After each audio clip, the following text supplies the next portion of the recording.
Hi fans of high quality entertainment. Today I am going to review the Beatles song, Why Don't We Do It in the Road?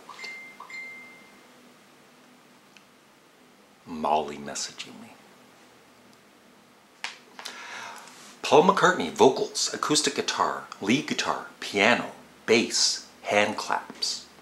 Ringo Starr, drums and hand claps. It's amazing how we can play the drums and hand claps at the same time. I don't know how he does that. Recorded during the late stages of work on the White Album, Why Don't We Do It in the Road was a spontaneous recording by Paul McCartney with assistance from Ringo Starr. The song was recorded while John Lennon and George Harrison were working on other songs. Lennon later described McCartney's decision as hurtful, explaining that it represented the fragmented way in which the group's members had taken to recording songs in 1968. Here's what John said in 1980. That's Paul. He even recorded it by himself in another room.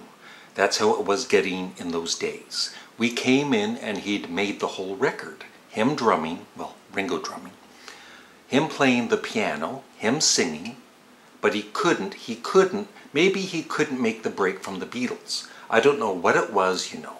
I enjoyed the track. He liked the song that Paul did. That's the first. Still, I can't speak for George, but I was always hurt when Paul would knock something off without involving us. But that's just the way it was then. McCartney later defended himself, pointing out that Lennon had worked alone on Revolution 9 and Julia.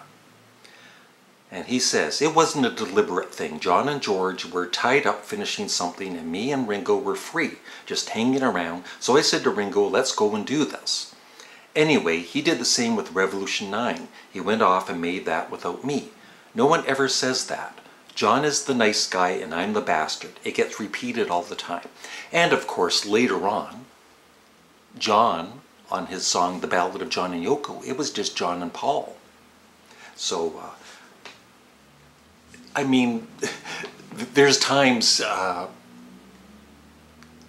I'm not always on Paul's side, I'm not always on John's side. It's just sad that they had to, you know, it's like any band or family over time, you know, you have your little fights, brothers or whatever.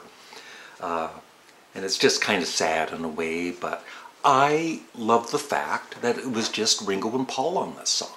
Just like later on, I didn't know, you know, when I first bought the 45 that The Ballad of John and Yoko was just John and Paul. But later on, I thought that was kind of cool, you know. And for I don't know why, but for years, I thought Paul did the drums on that track. He did everything, but I didn't realize until checking out on the Beatles Bible, that BeatlesBible.com, that Ringo was on the drums.